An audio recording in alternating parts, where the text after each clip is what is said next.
Awesome. We're all ready to go. Thank you so much for coming to this panel, finding, and I'm already blanking on the title, Finding Your Path in the Industry Through Service. So all of these lovely individuals are Pink Boots members. My name is Georgina Solis, and I work at Walking Stick in Houston, Texas, and I'm going to let each and every one of these wonderful women introduce themselves, and we're going to go ahead and start with Jen. Hey, everybody. Thank you for allowing me to be here with you all, too. Good to see you all. I'm Jen Jordan, she, her. I am the head brewer at Laughing Monk Brewing Company in San Francisco, California. And I served on the board of directors of Pink Boots Society from 2018 to 2021. And in 2021, I served as president on the board of directors. And in 2022, I started serving as the co-chair of the DEIJ committee for Pink Boots Society. Awesome, thank you.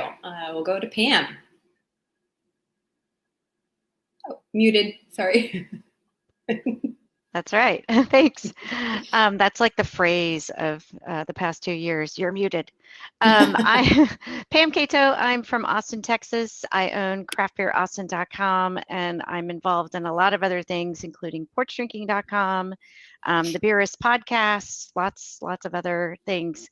And I've been part of our Pink Boots chapter since 2015, I believe.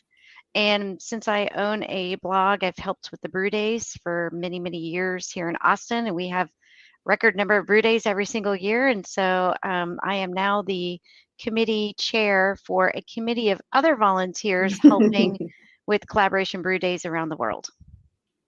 Big job. We'll go to Angi. Angi, can you hear me? Hi. Yes. It took me a second to unmute. Hi, I'm Angi Thomas. I have leadership with Pink Boots North Texas. I'm also part of the amazing DEIJ committee for Pink Boots and volunteer coordinator as well for the organization. And I am the moderator for Being Black in Craft. Awesome. Thank you for being here. Miss Ashlie. Hi, everyone. My name is Ashlie Randolph. I feel like I've been in service in some capacity since I came out of the womb, but particularly with Pink Boots officially, I'm coming up on my 3rd year. I currently proudly serve on the board, proudly volunteer on the DEIJ committee with Jen and the scholarship committee with Georgie as well. I am the co-founder of Lifting Lucy, which is a nonprofit that supports women of color in attending craft beer industry events and educational opportunities. And I have a brewery in planning that's slated to open up in the Caribbean by the name of Product Craft and Brews. Nice. I cannot wait for that. And last but certainly not least, Blanca. Hi, everyone. I'm Blanca Quintero. I'm based in Los Angeles. I work at Highland Brewery as a manager and jack of all trades in some ways. I also serve on the board of the directors. This would be my 2nd year, so I started in 2021. What year is it? I restarted my local chapter in 2018, which launched me into volunteering on the different committee, which led me to the board. I think I joined officially in 2012 or something like that, but have been active in the past 5 years or so for Pink Boots. Lots of time donated. So we're going to go ahead and get the show on the road. We're going to start with a few questions. The first one will be directed at Ashlie, since your intro into the industry was, yes, painted a nice picture. So how did you find yourself into the industry from the womb? Yeah. Wow. Okay. Let me give you the short version. I was at a transitional period in my life, had some health things going on and really needed a distraction, and grew up in a Colt 45 household, absolutely hated beer.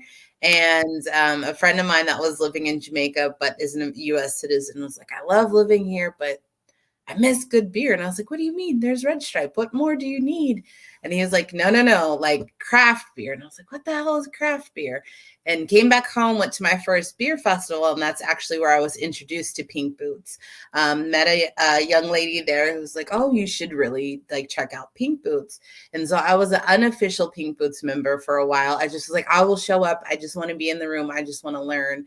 And then was given the opportunity to be in leadership position here in Las Vegas. That was wonderful. And craft beer has really given me an opportunity to leverage my passion for community engagement, being an advocate wherever I can. And a lot of those transferable skills that we all hear about, I've been able to just effortlessly share and contribute to the growth of the craft beer community here. So, yeah. I want to hear the long version at some point. But thank you for that. Pam, I want to ask you the same question. So for me, I got into craft beer. I mean, I think a lot of people have the same story, if you're my age anyway, where there wasn't a big, huge craft beer scene back in the 90s. And so if you were drinking craft beer and old enough to do so, it was probably like imports, right? And so, you're doing all the German, Belgian beers and whatnot. But, always been a big fan, and we've got a really burgeoning scene here in Austin. And I just kept showing up at all these different events. And the owner of the craft beer blog, we got to know each other, got to be really good friends. And then one day she just was like, do you want to be a writer? And I was like, I certainly not trained in being a writer at all, but I jumped at the chance because I was like, this sounds fantastically fun. And I asked if I could write about women in beer. And she was like, that would be incredible. And so started interviewing women all over the city and all the different aspects of the beer industry. And then in 2019, right before the pandemic, they went keto, the owners. They went keto and they quit drinking beer. Whoa. And I was doing so much heavy lifting. And my husband and I were on a road trip. And I was like, I just got to finish this one last article. And he goes, why are you working so hard for something you don't own, right? So we had a conversation with he immediately texted them and they said, yeah, let's talk. And so we bought it right before the pandemic. I had a lot of big ideas for what we were going to do with the blog. And like I said, I'm involved in a bunch of other things. And then the pandemic hit, and then we just turned our attention to trying to save Texas beer. That is awesome. It's a really, really cool way to get into it. Just interviewing a whole bunch of can I say that? Women in the industry. Yeah, and so getting to know them all and Yeah. finally joining our chapter was pretty small at the time. And so I started also standing up just their stories in articles, but it's just grown from there. And I think the biggest growth for us was, with the collaboration brew day, because I was already going to write about it and I already had all the context. So just poking people around town. And then we went from 1 to 3 to 7 to 10 to last year, I think we're 26, 27. Individual brew days? Individual Wow. breweries, yeah. That's awesome. It's raising a lot of money for Pink Boots. Okay, we're going to go ahead and dive into one of our other questions. Jen, this one's going to be for you. Because I personally remember how I sort of started transitioning from being general membership into a leadership role. And it was just because the person that was there before was like, you take it, I'm done. So do you remember when you transitioned from general membership into a leadership role? I do. I really remember it because it was like an event, and that event was the first Pink Boots conference. It was a 10-year anniversary festival. It was in San Diego. It was 2017. In the summer, there were, so many breweries participated. It was a 2-day conference, and it was 90% volunteer planned and run, and it was very impactful. And I'll just never forget it, that how courageous it was for this group of women who had never done this before, to go and do it. They were positive, enthusiastic, and unselfish. Like, there was nobody who was like, hey, look at me, I did this. They were just like, what can we do to, what do you like about this conference? How can we make it better next time? And it was just really necessary. And I definitely just felt an urgency to like, how can I help keep this energy going? And that was, I believe it was 2017. And then I joined the board of directors in 2018. Yeah, there's the collective effort of all of that. I mean, I wasn't part of volunteering to do anything during that conference or the beer fest. But so you're just attending? But I was just like, whoa, look what you all did. What can I do to keep it rolling? That sucker, dude. Yeah, I think that's the first time I met you. I flew out from Dallas because I was like, I have to be there. It's the first one, and it was amazing. And I think that's also what gave me my momentum. Yeah. I met you there, and I know Blanca was there, but somehow we didn't meet. And you weren't there? I thought you were. I don't know. Okay, so that's why we didn't meet then. Yeah, that's possibly. You weren't there. We met later. Oh man. Okay. Yeah, love that. Angi, what about you? So for me, actually just really being introduced to Pink Boots, I was at a beer festival. They were having a bottle share, and I was saying, I need to connect with other women, because I was just seeing, people going out and like, why I'm having so much fun at these different bottle shares. Why aren't there any women? And so I was asking someone where I could connect to, and one of the organizations they said was Pink Boots. I was like, oh, okay. I don't know what that is. So I went and, did a little deep dive and connected with some women. And at the time, as far as like transitioning to leadership, because we are kind of a small entity for North Texas, a lot of the ladies, they were, either own a brewery or they were really influential in their work, and they were just burnt out. So it gave me the opportunity to co-lead and kind of give some people some breathing air, and then going into, being full leadership, taking the head for that. Good, rubbing it back up. Yeah, sometimes, that's needed. Some fresh energy to be like, okay, there's a reason why we're here together, and I'm glad that we're doing it for each other in some capacity. We're gonna go ahead and switch off to another question. And Blanca, I'm gonna give this one to you. In balancing, yes, sorry, picking on you. Work and life, where do you find the time and the energy to donate whatever time you do have to Pink Boots or to volunteering? Great question. I guess that's the core of what we're talking about today. I think that transitioning from chapter leadership to like being on a committee and then on a board, or leading committee and then board, it was a gradual increase of my time spent, but it also happened during COVID, where we all had a lot of free time. But this past year, as we transitioned away from the COVID phase, I feel like I've learned more about balancing and setting boundaries between my service time, my job, and personal life. And I think that's something that kind of gets missed, and it tends to overwhelm people. It's something that I really cherish learning about, because in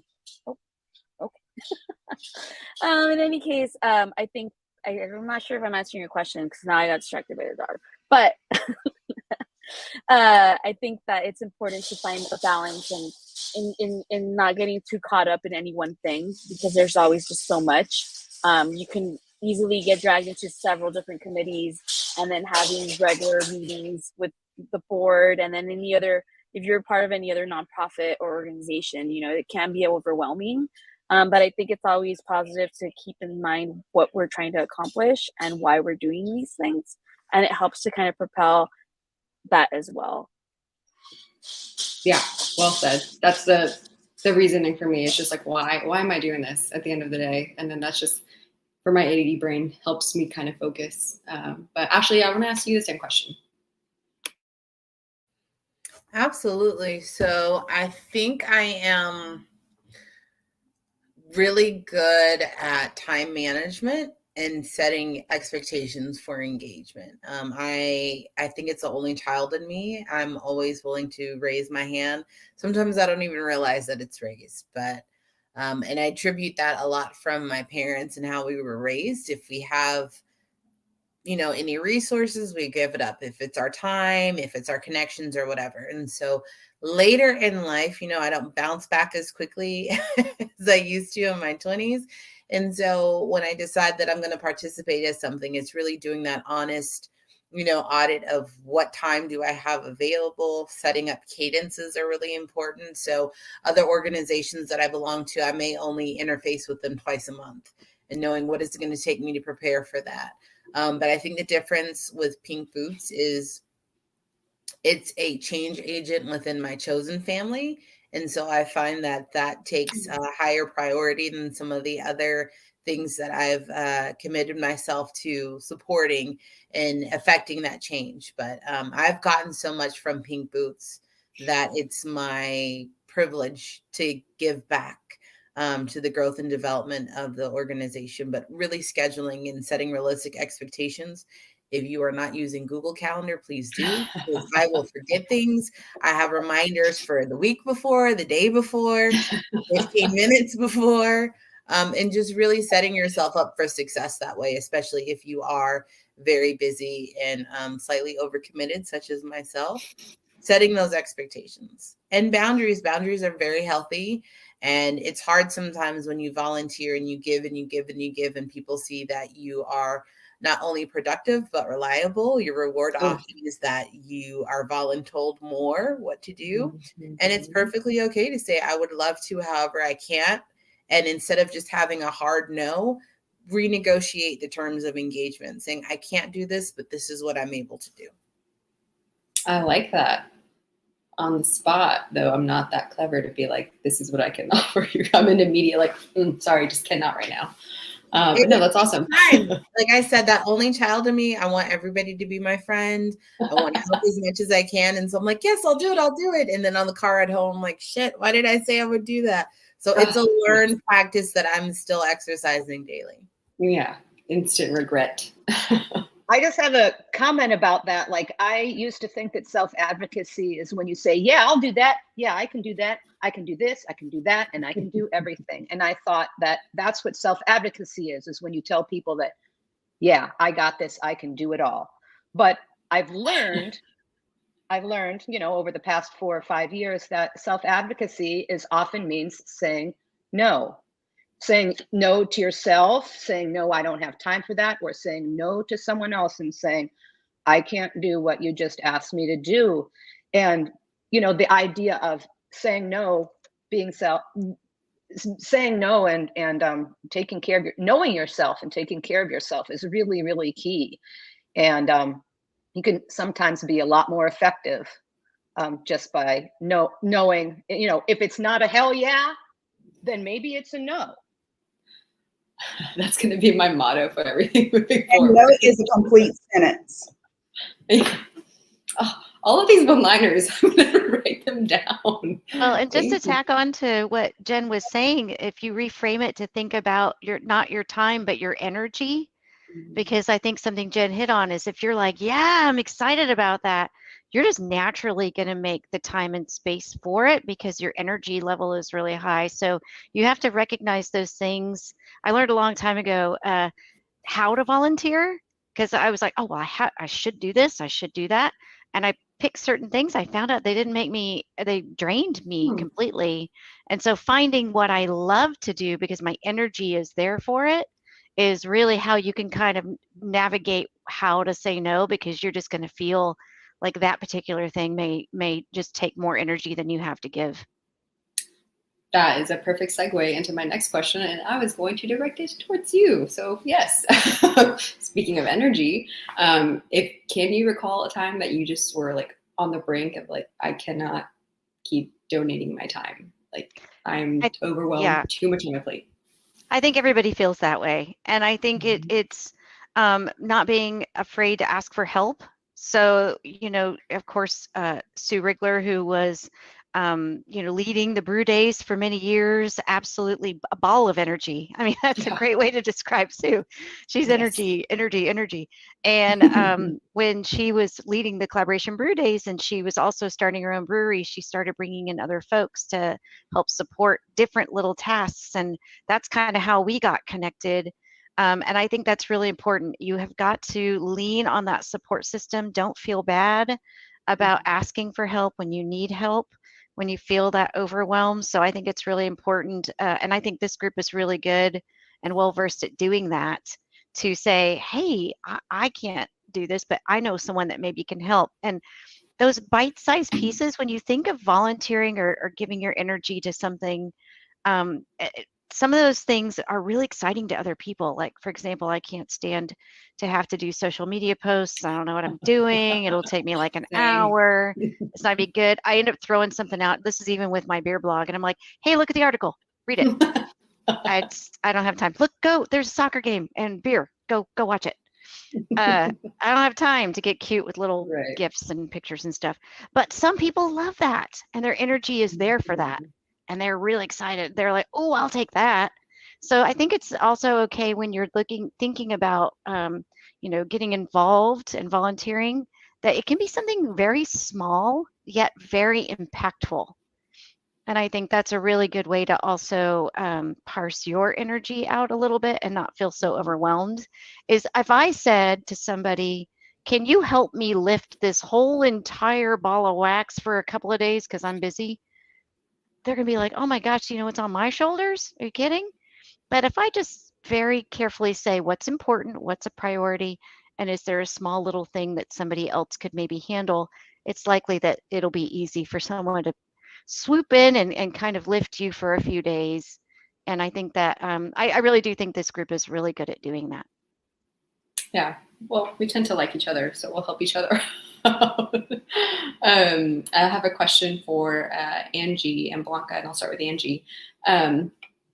What are the essentials that you think are needed to be an effective volunteer? Definitely having a heart for it. Mm-hmm. Being, an empath, you really, or for me, I'll speak for myself. I have, my heartstrings go out for lots of things. And so for someone to continue in it, they need to really truly have a passion for it, or at least be able to explore it. Like Pam was saying, that's something that we do. We open up like our collaboration brew days for anybody. And that has segued into new members because they didn't know that they could come and they could just, be involved. And they're like, oh, I can do this? Okay, sure. Or just sit back and kind of see what the scene is. Mm-hmm. The other thing is just, really having that commitment and understanding that commitment to volunteering, whether it's just like, for 30 minutes or this event, I just need you to be there to just greet the people. Any little piece is helpful. And really knowing also your body, to kind of keep that wellness, that self-wellness, so you don't get overextended, you don't get burned out because you're going and, okay, I can do this, but when my body says I need to stop, I have to listen to it. Yeah, that's a great one. Walking Sticks anniversary was on Saturday, and I had to do a lot of prep work for it, and my eye started twitching just a little bit. And I'm like, oh man, I am stressed. I'm pushing it here a little bit. Finally, day up, it went away. I'm like, oh yeah, okay, I can chill out now. I can relax. So yes, I really like that knowing your body. Blanca, anything else to add? It's a great list, Angi. Yeah, what could I possibly add to that? I think they're all valid points. Like, you have to know what you're able to give because you can't give it all, and you have to make sure that I think it's alongside of that, I think it's also just like willingness to do challenging new things, because some people might not know what they're good at. So even if they're not very well organized, or maybe they're just trying to figure out how they can help and they're not sure how. If all that aside, like, to what the opposite of what Angi was saying is like not being, being curious and wanting to just have some sort of input, even though you don't know what exactly it will be. because I think that then you can learn more about yourself as you're volunteering. Because I think sometimes, especially with Pink Boots, you get placed into positions where you're like, I don't know if I can do this. I never thought about this before. But when you're in the middle of it, because of the support that you have around you, you're able to find out your way as you go along. So don't be afraid of something just because you don't have enough experience. You know, there's always, if you're curious and you're passionate enough, you can find your way. And obviously this organization is very supportive in helping you find your way too. Yeah, no, absolutely. I mean, that's kind of why I think we keep on taking things. It's because it's like, I know I have a support system. Like ever since Ashlie came on to start helping out with scholarships, like it has taken a load off of Michaela and I's plate. And it's just like, oh, okay. I'm not stressing about that as much either. But that kind of leads into my next question. And Jen, I'll ask you, if there is somebody on the fence that's like, should I join? Should I do more? Like, I'm kind of cool just going to chapter meetings, and I don't know that I have what it takes and have the time to figure it out. What would you say to that person that might be on the fence about taking on a leadership role? Well, before I comment on that, can I comment on the previous question? Because I was just you really guys can do thinking whatever about, you want. I was just thinking about just you know, what does it take? What does it take to be a volunteer? But what does it take to be a volunteer in a leadership position? You really have to be okay with like embracing the mess. It's messy stuff. Group problem solving, especially when you want everybody to be heard and have a voice and benefit from whatever decision or project is being made. It gets messy. So you just have to kind of embrace the mess. And also for any volunteer, but especially a volunteer leader or just a leader in general, just to know that if you're stepping into a chapter leader position or a board position or a project lead, or you're going to be president of Pink Boots Society or whatever you're going to be, you may get more criticism, way more criticism than you will get praise. And you will hear more criticism than you will get praise. And that's just the way that it goes. You know, there could be, 5,000 people clapping for you saying good job, but the message of the criticism will somehow ring through louder. And just take that, I just want to say, take that feedback as a gift, as long as it's productive, and useful. Just take it and roll with it. And if there's something useful there, go with it. But I think that every single one of us have taken on challenging positions, projects as leaders, and the criticism always rings louder than the praise. But just know that the people out there are really appreciating you. And like, as far as being on the fence about it, it's okay to try something and say yes and then say no later. It's okay.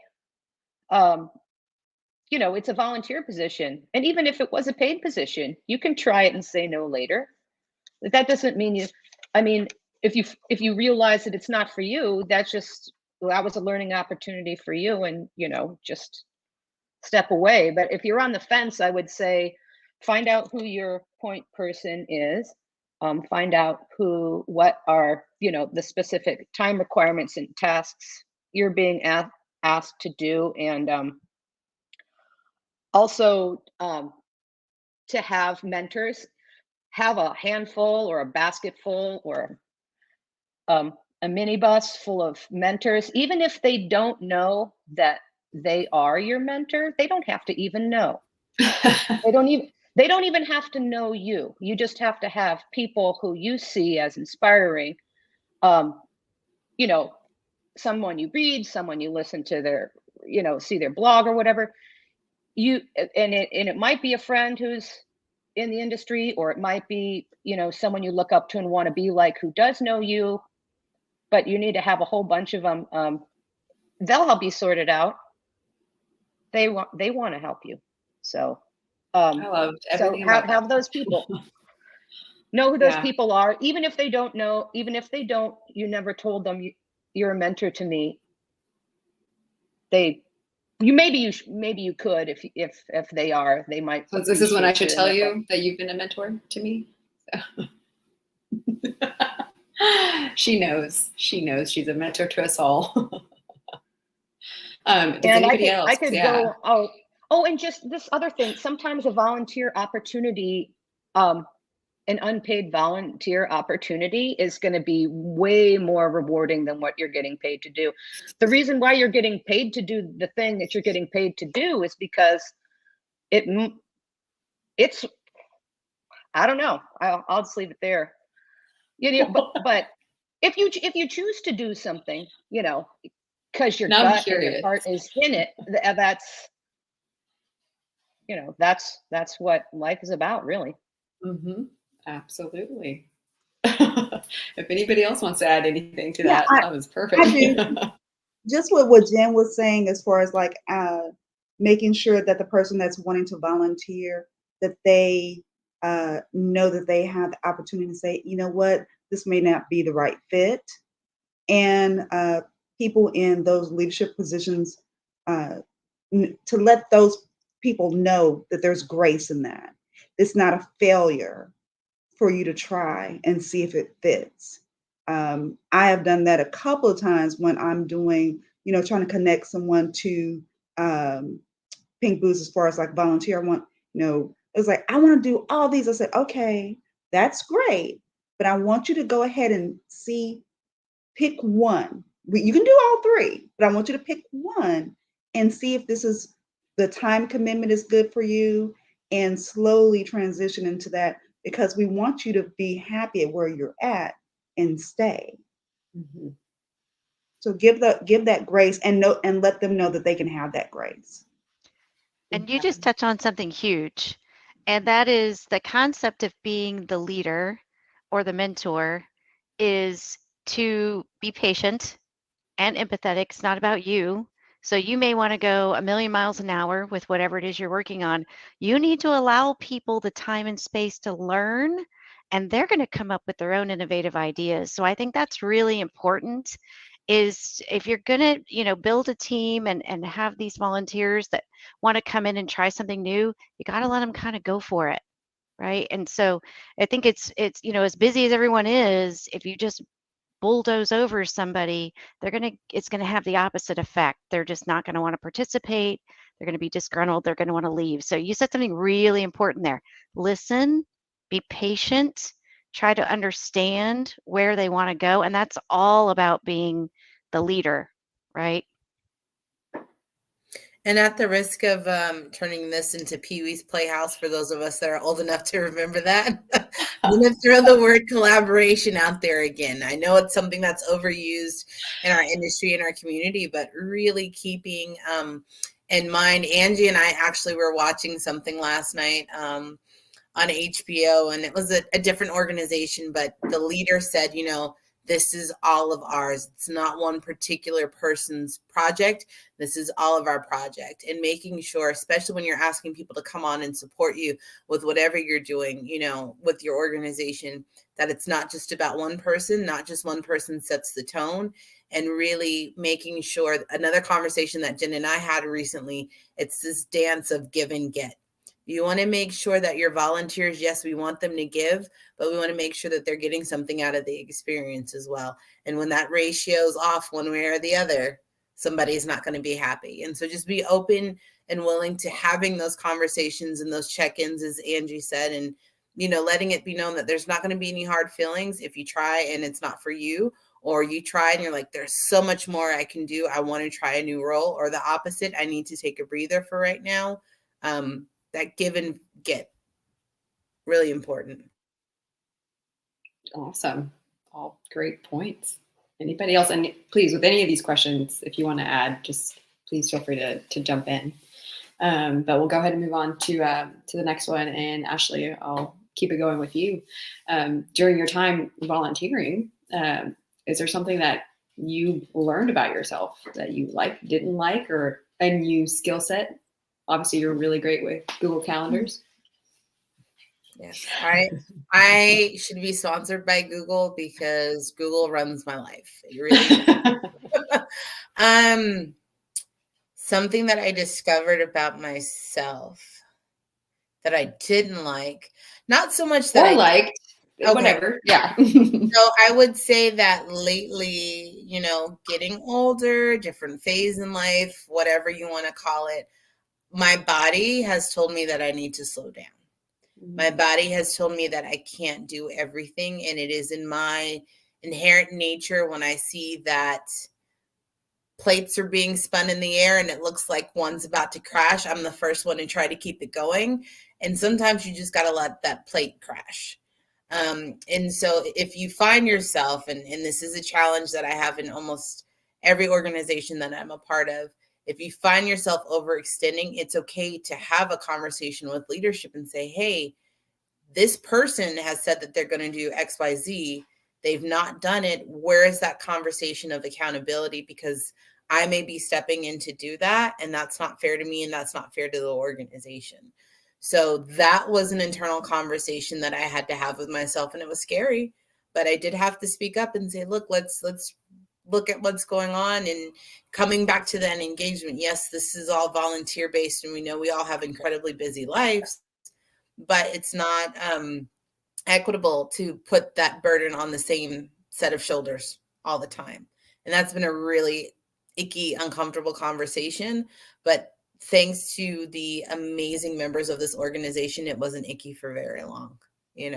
So just having that safe space, I really appreciate that I can provide feedback within Pink Boots, and it's heard, even if it's not necessarily agreed upon. And it's really, again, a collaborative effort where we all have the same end goal. So that, I wouldn't necessarily say something that I didn't like about myself, but just an opportunity to reevaluate how I was engaging to not only benefit me more, but the organization as well. Awesome.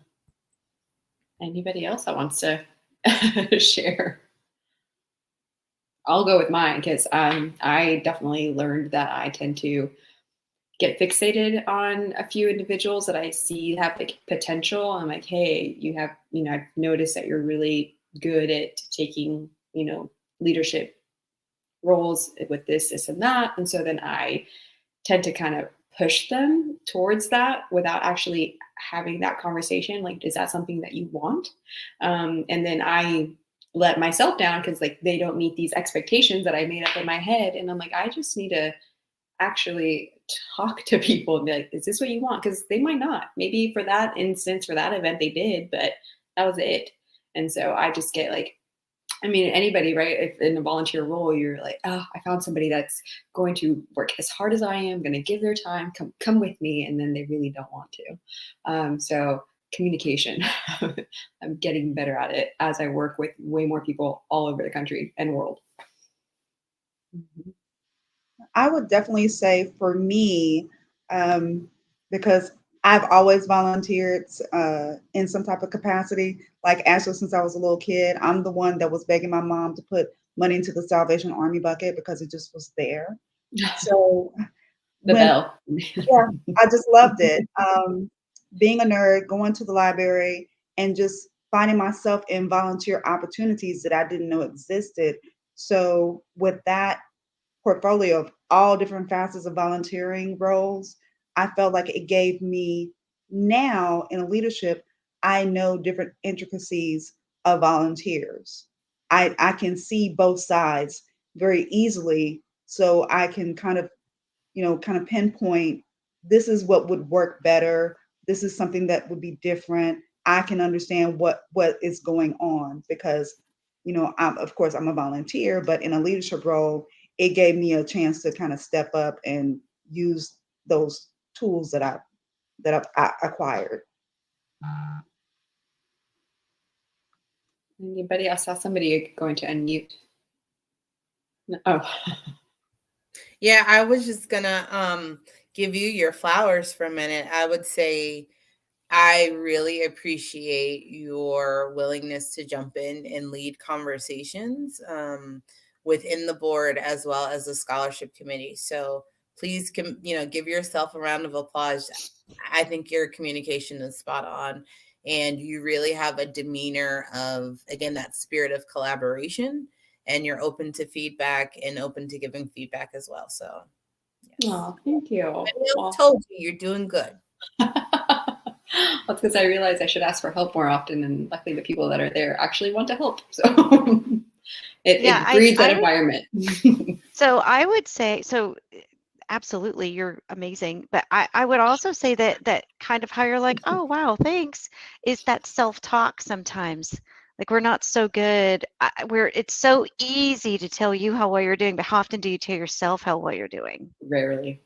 And I think that's really important. And so if you're going to take something, because everyone here, again, just the word volunteer is service, right? It's you're serving others. And so you have to remember to also don't be a jerk to yourself. And I think that's extremely important, because this is all great work. It's uplifting. Your endorphins get going because you're doing something really positive, but just don't forget to, turn that around on yourself too. I mean, that imposter syndrome hits hard, though. It's like, am I doing it right? Take those words and just put those words over here in the trash can and forget that whole thing. Well, we can just let that go and just turn it around to looking at ourselves. Okay. Jen, do you want to add something? Yeah, I was wheels turning. Yeah, I was thinking about, what I've learned about myself during my volunteer leadership with Pink Boots, and that is that so much, like, I've learned that I didn't realize this, but I so deeply want to be liked.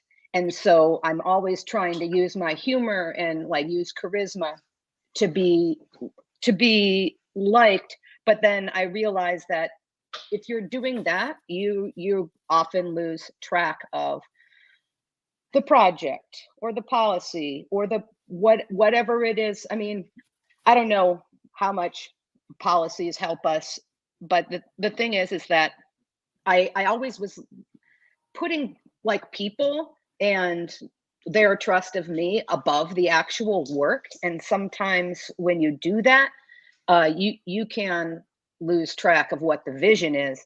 And so, I realized that I wasn't really interested in power, and I wasn't interested in getting a lot of attention, but what I really wanted was trust and for people to like me. And so it's hard, because when you join an organization that already has a structure like Pink Boots Society, you really do have to know that hopefully you'll make some friends, but that's not necessarily what you're here to do.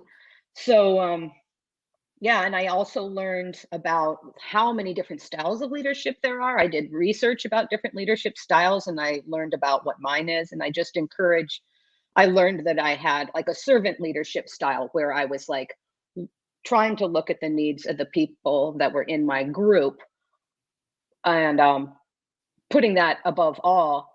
And I just encourage everybody on this panel, or anyone who's thinking about leadership, to think about what is your leadership style, and is it working for you? And then once you know what it is, every leadership style has its positives, and then it also has its negatives. Like in a servant leadership style, the perception is lack of authority.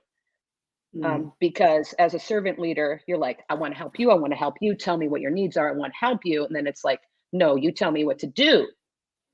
So it's like that. So how would one go about figuring out what their leadership style is? Well, I mean, Ashlie, the Googler, Google it. You'll find it. One list will have 6 common leadership styles. Another list will have 18 common leadership styles. Another list will say, you might find another list that says alternative leadership styles, but it's kind of about know yourself. And then with every style, there's also, the pitfalls of them all. And then know that in different situations, if you can do it right, a different leadership style works for this, versus a different situation you can do in situational sort of. Yeah, I like that. Yeah, situational leadership. Yeah. Is that a style?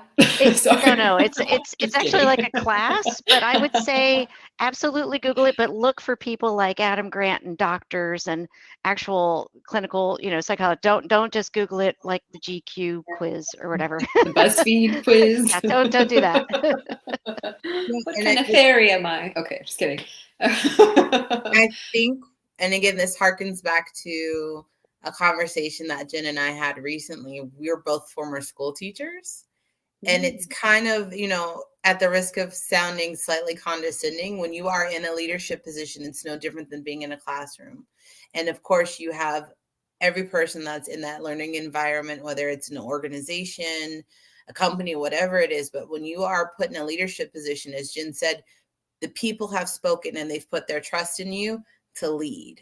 And so it's a situation where you set parameters, you set expectations, and then you let people be themselves within those parameters and expectations. I love that. Well said. We're getting close to, we got 15 minutes left here. So I want to end it on this big question. And I'm going to start with Blanca as the incoming 2023 president of Pink Boots. I would like to know, congratulations, in case you didn't know, what would you like your legacy to be? Oh, everybody get ready, because everyone's going to get asked that question.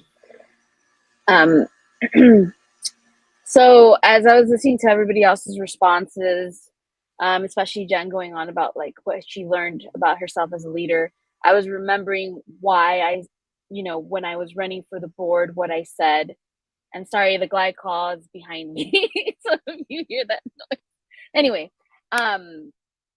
what I had said that I wanted to accomplish in the organization was to help in areas of need and basically help tie up loose ends and help organize a little bit of the chaos that I saw. And I think that if anything, all the time that I've now spent within the board and, all the other leadership roles, I think that it still rings true that I feel like I want to leave it better than where it was when I started. An organization like this is very organic. It's always kind of based on the people that are part of it, how much effort is being put into it, and how much help you ask for. So I think that I would want to see just further progress and leave it better than I got it, I guess. Because it's always challenging, right? It's what Jen was talking about. It's like it kind of made me think of like people pleasing, like when you're in leadership role with predominantly women, it's like you're trying to get people to like you. I totally understand where all that's coming from, and I feel like that's one of the bigger challenges with being a leader in this type of an organization is that you're among your kind, and there's very like-minded individuals, and because of that there's a little bit of like kind of clashing because you're all kind of trying to do the same thing, and very strong women or non-binary individuals, and I feel like it's all a learning curve. But if you're not making progress and you're not making or shaking shit up, then you're not doing what you set out to do and being part of this organization and why you're here to begin with. Ladies and gentlemen, Blanca Quintero. Shaking shit up. All right. Angi, what's your legacy? I knew you were coming to me. So my legacy, I would say, is me. I'm very hippy dippy, peace, love, and everything. I'm a 70s baby. So the thing that I would really see as far as my legacy is the part of service that is really, really, truly my heart, and connecting to people, truly paying it forward. I hope that people see that in the things that I do, and being that touchstone and knowing that it's interconnected from Pink Boots and all outward, because one connects to something else that I might be doing. And so it's all this, 6 degrees of separation that I want to go forward and hopefully what I've put in place is fruitful, and it is something that will continue on. I, I want to make sure that I work myself out of a job, as far as like leadership, and be able to come in the, put someone else on stage and be on that, in the background cheering them on. I love And that. they have that Mhm. space to do that. That's awesome. Pam? So I am super organized, A-type program manager. Like I've been this way forever. And I recently did an exercise called the Japanese Ikigai. I'm probably not saying that right. I have this weird, I've not been diagnosed with a problem, but I cannot pronounce words. I just Oh, cannot. okay. It's just a thing I have. I just can't do it. And anyway, I think it's Ikigai, but it's something like that.